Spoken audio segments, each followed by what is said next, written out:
Good afternoon.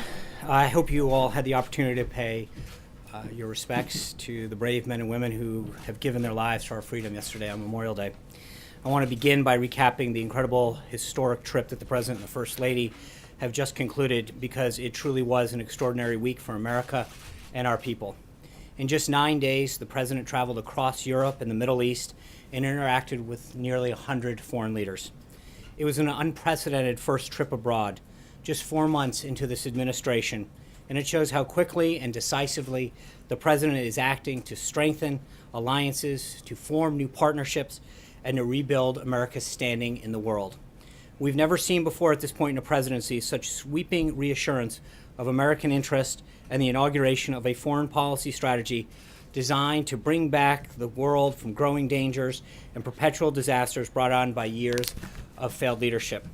President Trump started in Saudi Arabia, beginning his first foreign trip as president in the nation that's the custodian to the two holiest sites in the Islamic faith. The president was greeted on the tarmac by the King of Saudi Arabia and received with incredible graciousness by the kingdom and its leaders throughout his stay. The president's address to the leaders of more than 50 Arab and Muslim nations was a historic turning point that people will be talking about for many years to come. He did exactly as he promised in his inaugural address, united the civilized world in the fight against terrorism and extremism. The president was very direct in calling on the leaders of the region to drive out the terrorists and the extremists from their midst and to isolate the Iranian regime that supports so much of this violence. He let American allies know exactly what they can expect from us going forward, what he called, quote, a principled realism rooted in common values and shared interest. He laid out the case in persuasive detail for why the Muslim world must take the lead in combating radicalization. And he concluded by saying that if those nations go forward, quote, unified and determined to do what it takes to destroy the terror that threatens our world, then there is no limit to the great future our citizens will have. The president's historic speech was met with nearly universal praise. Former CIA Director Jim Woolsey called it, quote, a courageous speech. Former House Speaker Newt Gingrich said in the Washington Post that we have to look back decades to, quote, find a comparatively dramatic moment in the history of U.S. foreign policy. And former Democratic Representative Jane Harman said that she, quote, loved the idea that he's going to the fount of all three major religions. Countless Arab allies also praised the president's leadership on this visit. President al-Sisi of Egypt said that President Trump is, quote, a unique personality that is capable of doing the impossible. The Saudi foreign minister said that, quote, this is the beginning of a turning point in the relationship between the United States and the Arab and Islamic world. King Salman and other key allies also gave extraordinary speeches at the summit, underscoring just how much President Trump has done to rally the world against terrorism. We cannot overlook the significance of so many leaders of Muslim countries coming together to recognize the need to fight extremists. This was a historic event in that regard alone.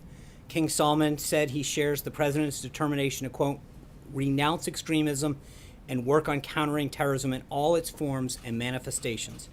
King Abdullah of Jordan agreed that, quote, the grave challenges of terrorism and extremism demands coordination and global action at every level. He stated that, quote, we are all accountable for our commitment to fight radicalization in all of its forms. The visit also included historic economic development deals for the United States, totaling well over $500 billion and the creation of tens of thousands of American jobs. These deals include an immediate $110 billion investment, which will grow to $350 billion over the next 10 years in defense cooperation from Saudi Arabia that will further enable Muslim troops to take on a greater role in fighting terrorism. The president also participated in the launch of a new task force to block terror funding in the Gulf, the opening of a new global center for combating extremist ideology, and more than 30 commercial deals that include companies like Lockheed Martin, Raytheon, Boeing, GE, Dow, Honeywell, Emerson, Alcoa, and Cisco, among others, that will result in an additional $270 billion of Saudi investment in American businesses and American jobs. The president then went to Israel, where he was received with incredible warmth. He strengthened America's unbreakable bonds with Israel, made the first ever visit by a sitting American president to the Western Wall, and gave a highly praised address at the Israel Museum as part of a continuing effort to rally nations together in the fight against terrorism and common enemies. The moving address spoke of a future in which, quote, children around the world will be able to live without fear, to dream without limits, and to prosper without violence. He said, I ask this land of promise to join me in fight our common enemies, to pursue our shared values, and to protect the dignity of every child of God.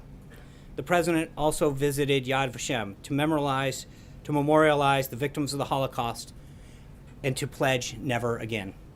The president met with both Prime Minister Netanyahu and Palestinian Authority President Abbas to advocate for a renewed push for peace, which they both agreed they were prepared to work towards.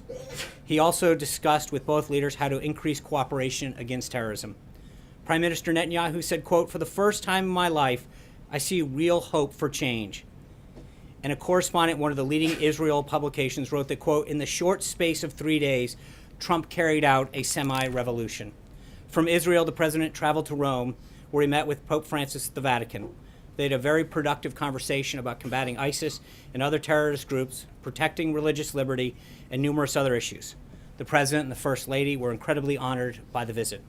The president then attended the NATO summit in Brussels, where he boldly stood up for American taxpayers and our common defense by calling on other NATO countries to pay their fair share on a speech delivered with the leaders of all of NATO's countries all present. Hardworking Americans saw a leader represent them and their security on the international stage.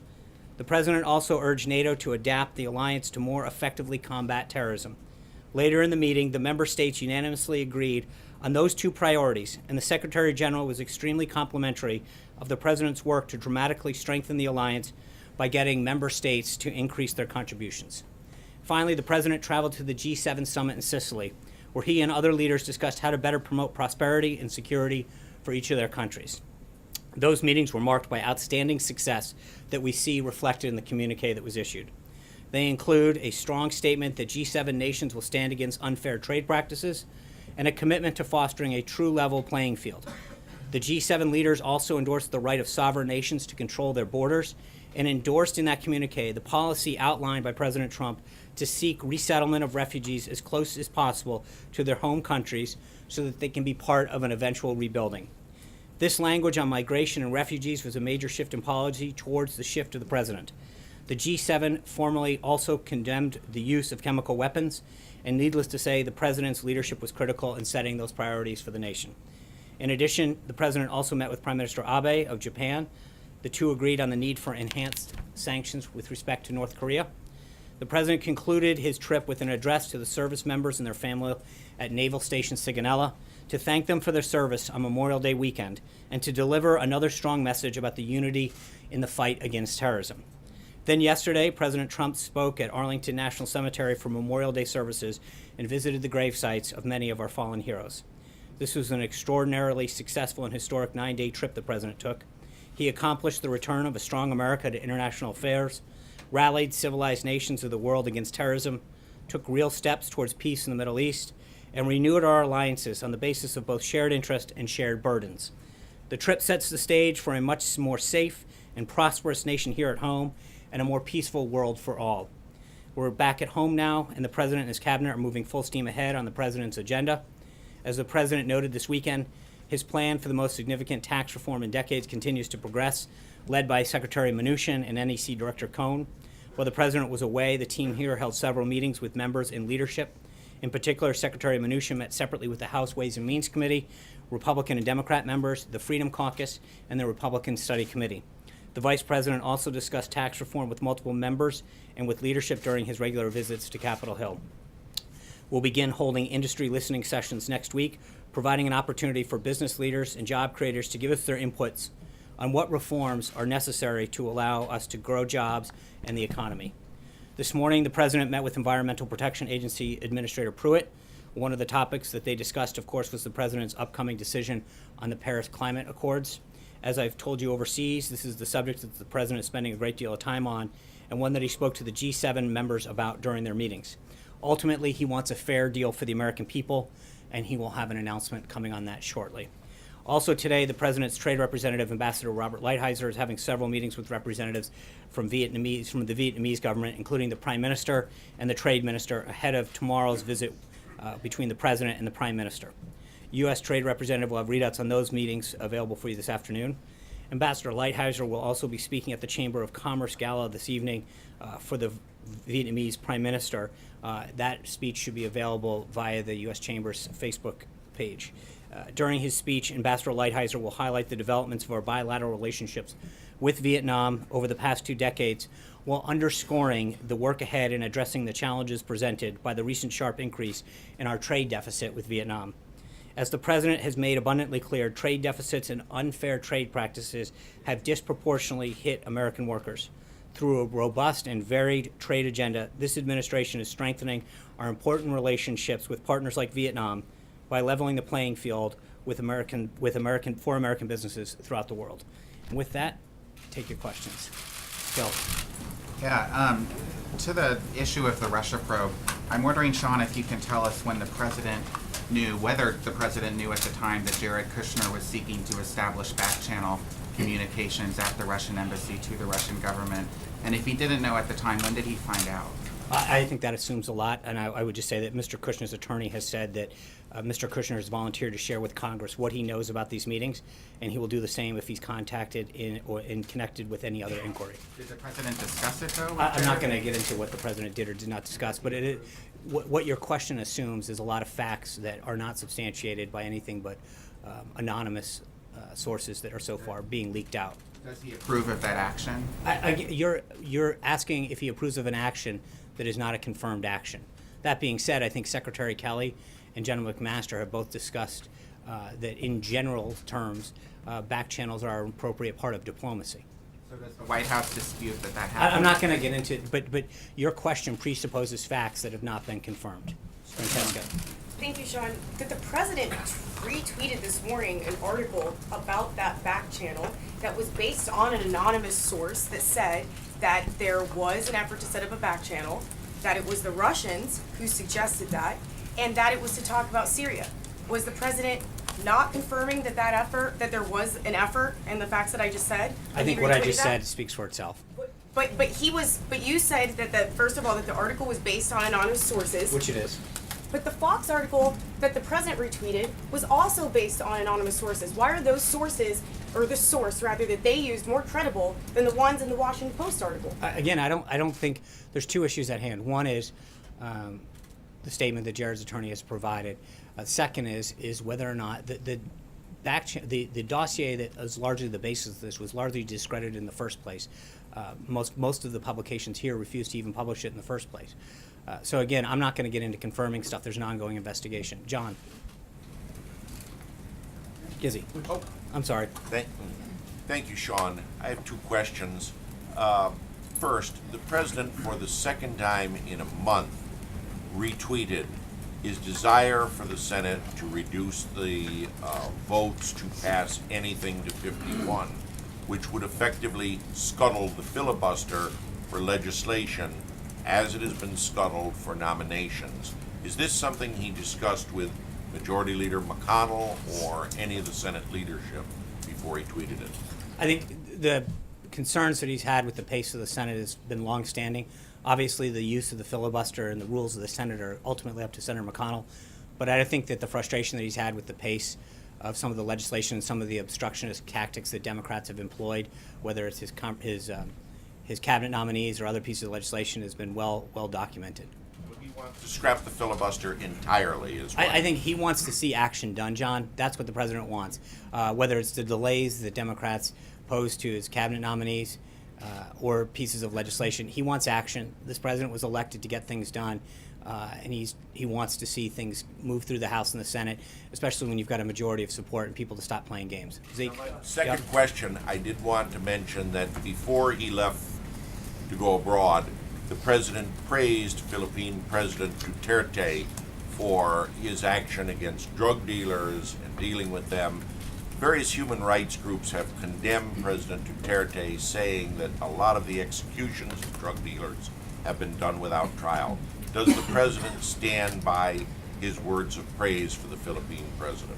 I think the President recognizes the need to combat drugs but he also believes in human rights. It's something that he's worked with several countries. It's one of the reasons that he's reviewing the Cuba policy, et cetera. He wants human rights. It's something that's very strong to him. It's something that he's discussed in private with several countries. Zeke. Tomorrow is the deadline for the interest in MCA, the expiration of the last Obama waiver, the 6-month waiver. Has the president made a decision whether or not to sign another waiver? No. And so that decision will be made in the next 24 hours, presumably? When the president has a decision to make, we'll let you know. Secondly, we're also waiting on a few other reviews, both for the ISIS review as well as the Afghanistan review. Right. What is the status of those? You mentioned that Paris will be hearing this week. The president said, what about the other two subjects? I think on the Afghanistan review, he's still reviewing that from the Department of Defense. When we have an announcement, we'll let you know. Sarah. Thanks, John. The president tweeted on Sunday that he thinks Republicans should, quote, add more dollars to healthcare and make it the best anywhere. What did he mean by that? Well, there's a lot of savings that are coming out of the repeal and replace effort right now. I think we're at $119 billion that we saved through the president's efforts. And I think that health care has been something that the president's been very clear on throughout his time as a candidate, through his presidency, to make sure that the American people get the care and the accessibility that they need. He understands how important health care is. And the bottom line is he's going to do whatever it takes to make sure that people have quality, accessible health care. More dollars, did he mean to the high-risk pools? Did he mean to the cost-sharing reduction payments? Where did he want to I add think them? this is the bill's in progress. Obviously, it's in the Senate right now, and he's willing to work with them to do what it takes. Olivier. John, following on one of Zeke's questions, Afghanistan's now the country's longest war. How much more American blood and treasure is the president willing to expend, and does he think it's a winnable conflict? I think the conflict that he wants to defeat ISIS. He wants to defeat Al Qaeda. He wants to defeat threats, to defeat terrorism. I think I just read to you throughout the trip that was the common thread. The uniting the Muslim world, talking about it with Prime Minister Netanyahu and President Abbas, talking about it even with the Pope. That wherever he went on this 9-day trip, protecting our country, protecting the world's people, was at the front of that discussion. And I think he wants to do whatever he has to do to make sure that our country is safe and our people are safe. That's why he's asked for this review. Hey, Sean, let me ask you a couple, if you don't mind. First, on tax reform. The president tweeted over the weekend that it was going, quote, very well. You just used the word progress. However, Republicans on the Hill still appear to be divided. The president tweeted today that maybe they should reverse the filibuster rule. So I'm wondering what the progress is and what is it that is going very well at this point in time? I think the reception that Secretary Mnuchin and others on the staff have gotten from leadership, members of the House Ways and Means Committee, Senate Finance, et cetera, has been very welcoming, as well as in the business community. But I think obviously part of as I just mentioned to the previous question, part of the reason that he is frustrated with the Senate rules is because when there is a majority of support on key issues or key people, as the case was in the confirmation progress, he thinks it's standing in the way of progress that the American people have asked for. Let me ask you about the FBI director. Before the foreign trip, Joe Lieberman was the leading candidate identified by the president. Mr. Lieberman's out. Where does the FBI director search stand? John Pistol, is he at the White House interviewing today? Is he the leading candidate at this point? The president will be meeting with 2 additional candidates this afternoon, both Chris Wray and John Pistol. When the president feels as though he's met with the right candidate, he'll let us know. But he'll meet with candidates today and continue to do so until he finds the right leader. Are they two finalists at this point? Huh? Are they the 2 finalists or 2 of a expanding group? The president is the ultimate decision maker, and when he makes a decision as to who he believes is best to lead the FBI, he will let us know. Katie. The president tweeted that tax reform is going well, but you just said that he's actually very frustrated with the lack of progress in the Senate. So does the White House still stand by its August deadline for tax reform? And does the White House still believe that health care, tax reform, and infrastructure is going to get done this year? So just so we're clear, there's 2 separate issues, right? One is, I think the talks that Secretary Mnuchin and other members of the staff have had and the reception that they've gotten to the president's bold tax reform proposal is extremely welcoming. I think the president in general finds it frustrating the way how the Senate operates. And again, I'm dating this back to the holdup that they had on some of these unbelievably well-qualified nominees.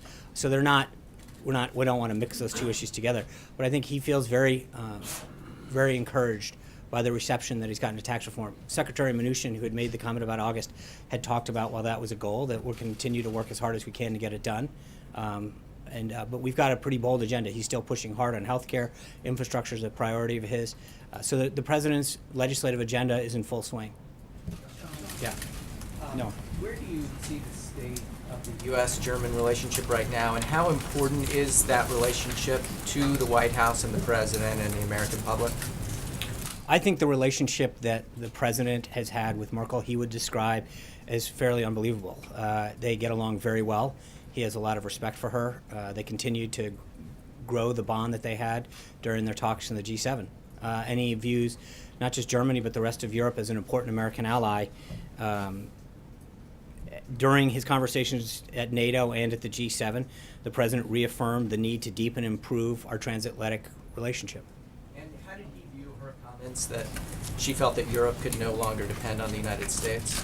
Well, respectfully, that's not what she said. So since you're misquoting the chancellor, let me read what she actually said. She said, "The time when Europe could rely solely on others is somewhat in the past. And as I've witnessed over the past few days, Europe must take its fate into its own hands. This means working in friendship with the U.S., the U.K., and neighborly relations with Russia and other partners." That's great. That's what the president called for. He called for additional burden sharing. The Secretary General of NATO said that the president's calls are what's moving them in the right direction. The president is getting results, and more countries are stepping up their burden sharing. That is a good thing for them, it's a good thing for NATO, and it's a good thing for America. Scott Thuman. Yeah, Sean, has the president been meeting with lawyers specifically about defending himself in the special counsel investigation into Russia? I'm sure you've probably seen the reports that Congressman Adam Schiff likes Jared Kushner before his committee and possibly even go over his clearances. I'm not going to dignify partisan accusations of anonymous sources and alleged unsubstantiated attacks. So I'm not even going to just. About the president, whether or not he's had any meetings with If we lawyers have, specifically. the president has a lot of meetings. If the president has a decision on anything, we'll be sure to let you know. Yeah, Brian. First, welcome back, by the way.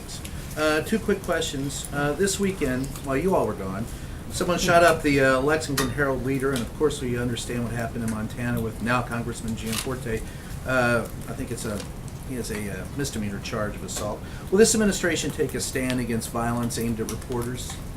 We'll take a stance against violence against any individual. Well, and so would you, all right, second, well, let me follow that up with, would you support legislation? You all have been the ones that have come out screaming against fake media. Would you support legislation that would support real reporting, such as this SHIELD law I've asked you before, such as other... We have a constitution, Brian, that supports the First Amendment, which allows all Americans, and anyone in this country, frankly, the freedom of expression. We support that full. The second question. When you say that you're gonna try to defeat ISIS and Al Qaeda, what are you doing to eliminate the abject poverty that is the breeding ground for the terrorists? As we've mentioned before, his national security team is putting together a holistic solution to defeating ISIS. When that strategy is complete, we'll have something for you on it. So you said that a back channel is an appropriate part of diplomacy. I didn't say that. I said that Secretary Kelly and General McMaster have both commented on that. Can you add more to that? Well, how is it that it's appropriate for someone who's a private citizen, not sworn in as an official of the U.S. government, to conduct any kind of negotiation or diplomacy with a foreign official? Again, I would just refer you to both the comments that Secretary Kelly, General McMaster have said about how they can be an important tool in diplomacy. But at the time, there was no one who was close to the president who was working in an official government capacity. How is that appropriate? Again, I think that both of those individuals who are steeped in national and security and foreign policy have said that that can be an effective tool, generally speaking, in diplomacy. Shannon. I know the president hasn't made a public decision on the Paris agreement, and I know you don't want to get out ahead of him, but on the more broad issue of climate change, can you say whether or not the president believes that human activity is contributing to the warming of the climate? Honestly, I haven't asked him. Okay. I can get back to you. And do you feel like that is a decision he's still trying to make? I don't know. I honestly haven't asked him that specific question, so I would feel... Just real quick on healthcare to follow up on a question back there. So as part of the tweet about wanting to add more money to get better health care, would the president consider putting back some of the Obamacare taxes that were taken out of the health bill as it goes into the Senate? Would he be in support of keeping taxes in there to help pay for health care? Again, that negotiation is ongoing with the Senate, and I don't want to presuppose what the president may or may not want to do. Deborah. Let me finish, please. Thank you, Sean, for calling on me. Angela Merkel's quote, "We Europeans must really take our destiny into our own hands." How did the president react to that? And will this have any effect on what he wants to do, what he decides to do with Paris? No, I think he, like I said a moment ago, the president believes that seeing Europe and other NATO countries increase their burden sharing is a very positive thing for their own countries, for NATO as a whole, and for the United States. To see these individuals heed the call that he has so eloquently put out over the last frankly, well over a year.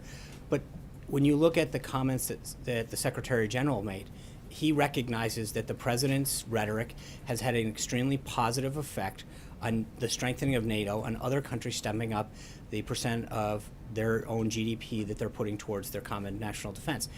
That benefits everybody. It benefits us, it benefits NATO, and it benefits themselves. And will it affect his decision on Paris? What, I'm sorry? Will it have any effect on his decision I on don't, Paris? obviously, that's, what he ultimately decides is up to him. Sean, does the departure of Michael Gupke signal some kind of broader reorganization in the West Wing? Obviously, we're hearing that Cameron Koenig, Corey Lewandowski, and David Bossie might be returning. There's a war room you might be setting up to deal with election investigations.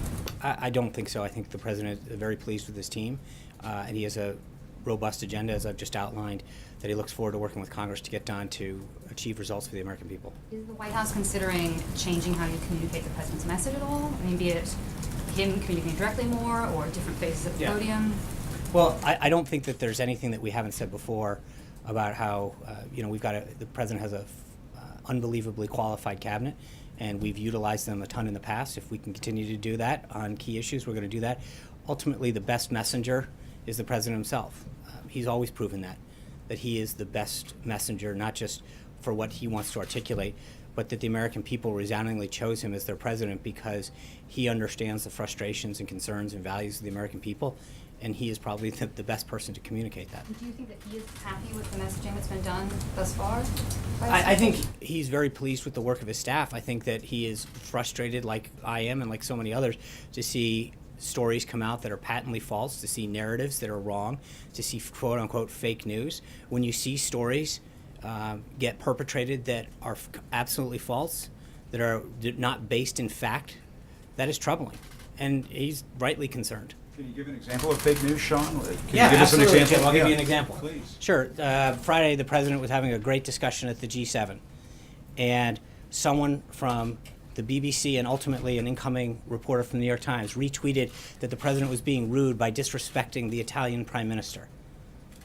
And when in fact you all in every one of the meetings that we sit in watch the president with that one earpiece that's been used by other presidents. And yet the president did a great job at NATO, building stronger bonds at the G7, increasing America's presence around the world.